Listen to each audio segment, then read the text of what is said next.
Salut la famille, j'espère que vous allez bien, j'espère que votre année a bien débuté les gars.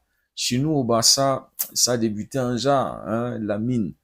On nous a dit qu'il n'a pas pu terminer l'entraînement hier parce qu'il a ressenti une certaine malaise, il est un peu malade.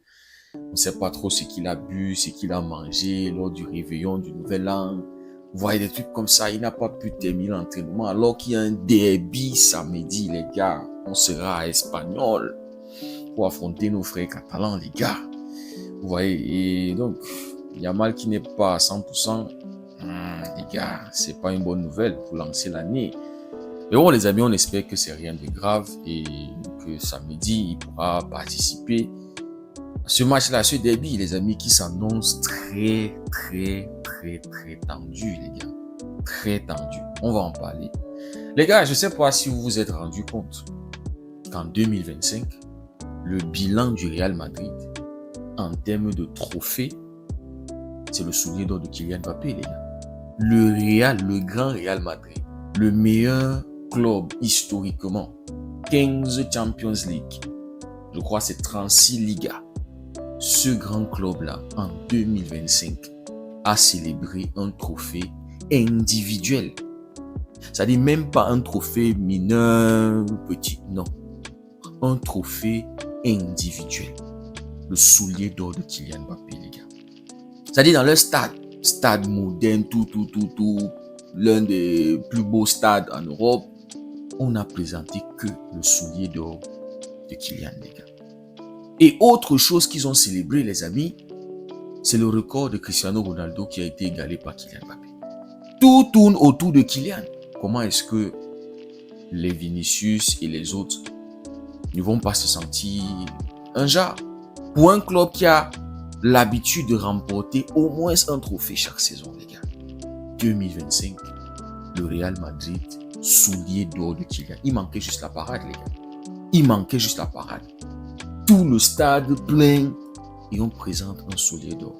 C'est-à-dire, on a un seul joueur qui est arrivé au Real Madrid et c'est lui qui prend toute la lumière. C'est-à-dire, le collectif s'est éteint et a fait place à l'individualité, les gars, à un seul joueur, un seul. C'est lui qu'on a célébré en 2025. Du début de l'année jusqu'à la fin de l'année 2025. Kylian Mbappé, les gars. C'est-à-dire, dès qu'il a pris les rênes en début d'année, ce n'est que lui qu'on a célébré, les gars.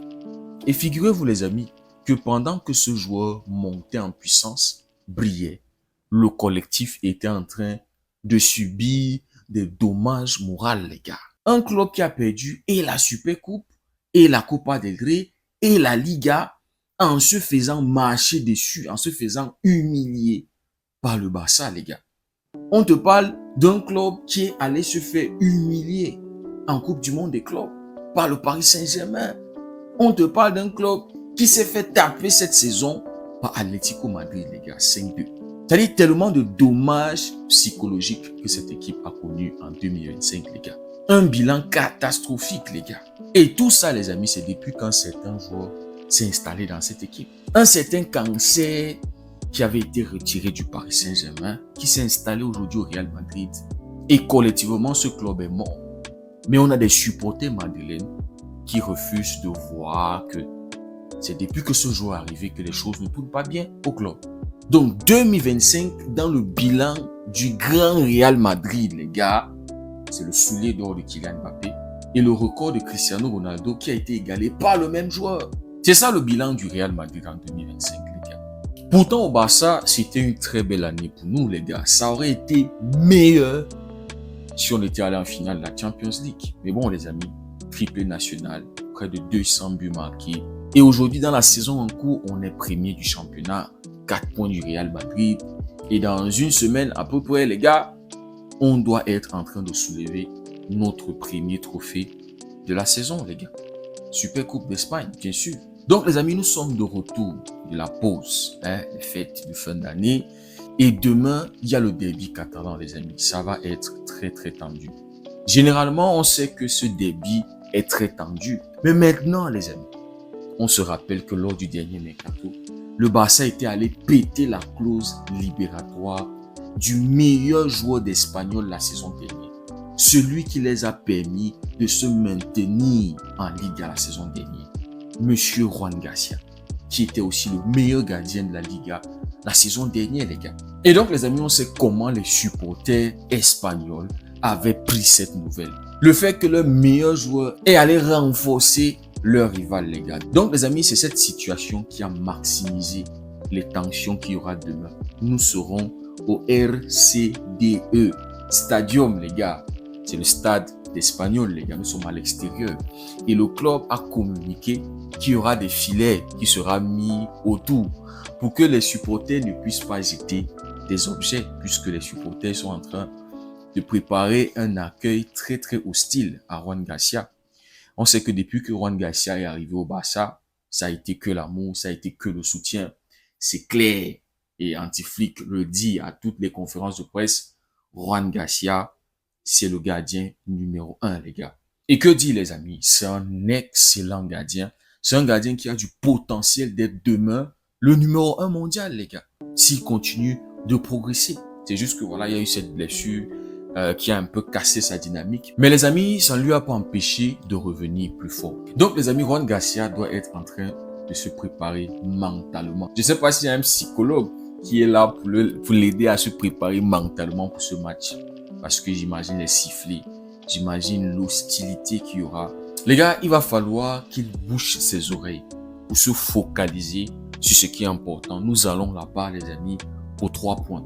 Nous allons là-bas pour bien lancer notre année, les gars, avec une victoire. On se rappelle que l'année dernière, quand on était là-bas, on les avait battus 2-0. Ils avaient eu un carton rouge. Mais le match s'était débloqué en deuxième mi-temps. Lamine qui avait marqué à la 53e minute.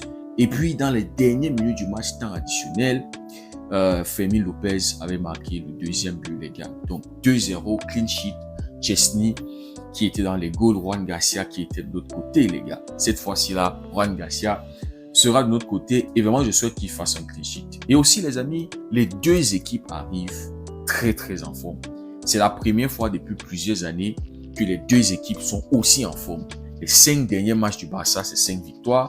Les 5 derniers matchs espagnols, c'est 4 victoires, une seule défaite, les gars. Espanyol est actuellement 5e de Liga. Le Barça, premier de la Liga.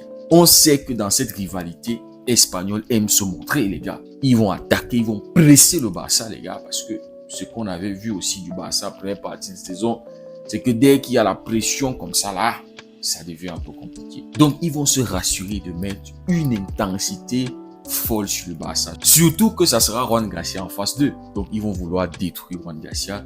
Ils vont tout faire pour que Juan Garcia ne parte pas de leur stade avec un clean sheet, les gars. Et aussi, les amis, quand je regardais la première partie de saison d'Espanyol, j'ai constaté que ils avaient battu Atlético lors de leur première journée 2-1. On sait généralement que Atlético débute souvent la saison de manière nonchalante et puis au fur et à mesure, vous voyez un peu. Donc, c'est la seule grosse équipe, je crois, du top 5 qu'ils ont battu. Parce que Villarreal les a battus, le Betis les a battus, le Real Madrid aussi les a battus, les gars. Donc, c'est pas le Barça, même si c'est un derby, même si c'est à l'extérieur, c'est pas le Barça qui doit tomber contre Espanyol, les gars. Je crois Villarreal les avait battus chez eux dans leur stade, là-bas au RCDE Stadium, les gars. Donc, on va là-bas pour prendre 3 points. On doit gagner, les gars. C'est la victoire ou la victoire, les gars. Maintenant, les amis, côté Barça, Arroyo de retour, Christensen blessé. Donc, défensivement, c'est un peu compliqué. Ça veut dire juste que on va devoir continuer avec Koubachi et le général Dira Maldini, les gars, en tant que défenseur central. Maintenant, les amis, pour ce match, j'aurai Eric Garcia en tant que 3e défenseur en 6, bien sûr. Mais on sait que dans les phases où l'adversaire aura le ballon, tant Eric Garcia qui va venir soutenir ses petits parce qu'il est plus expérimenté que les. Mais bon, les amis, on espère que lors de ce mercato, le Barça va au moins se renforcer défensivement, signer un joueur. C'est vrai que ça va être compliqué. On te parle de Schlotterbeck, on te parle de Bastoni, on te parle de... Peu importe, les amis. Moi, je veux juste qu'on puisse se renforcer défensivement. Parce que pour moi, Arroyo, on ne peut plus compter sur lui. Je suis désolé. Tout le soutien à Arroyo, tous ces machins-là, moi, je suis rien avec Arroyo. Pour moi, Arroyo doit dégager du club, les gars. Il est de retour, mais est-ce qu'il a demandé pardon, les gars? Est-ce qu'il nous a demandé pardon pour les bêtises qu'il avait commises en 2025? Non, il l'a pas fait. Il nous a fait un chantage émotionnel ou mentalement, il se sent pas bien, il a besoin de recettes, machin. Nous, est-ce qu'il se soucie de notre santé mentale, les gars? Donc, on ne peut plus compter sur Arroyo. Moi, personnellement, je ne veux plus voir Arroyo dans nos matchs, les gars. Donc, c'est impératif que le Barça aille sur le marché et nous cherche un défenseur, les amis. Parce que si on a des aspirations pour la Champions League, la Liga, la Copa del Rey, les gars, ça ne va pas se faire seulement avec Gérard Martin et Koubassi. Koubassi qu'on voit qu'il manque de repères, qu'il manque d'un vrai leader à ses côtés. Gérard Maldini, oui, pour le moment, ça fait le taf.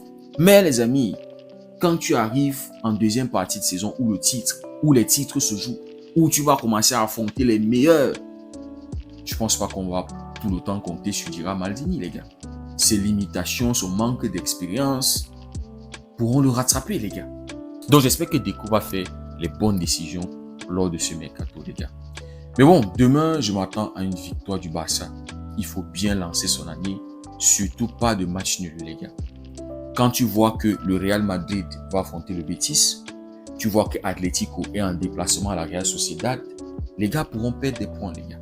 Donc, dites-moi ce que vous en pensez en commentaire. Comment est-ce que vous voyez ce match qui s'annonce très, très tendu? Si le contenu vous a plu, n'hésitez pas à liker, partager pour ceux qui découvrent cette communauté. N'hésitez surtout pas à nous rejoindre. Merci beaucoup d'avoir suivi la vidéo. On se dit à très bientôt. Prenez tout soin de vous. Que Dieu vous bénisse, les gars.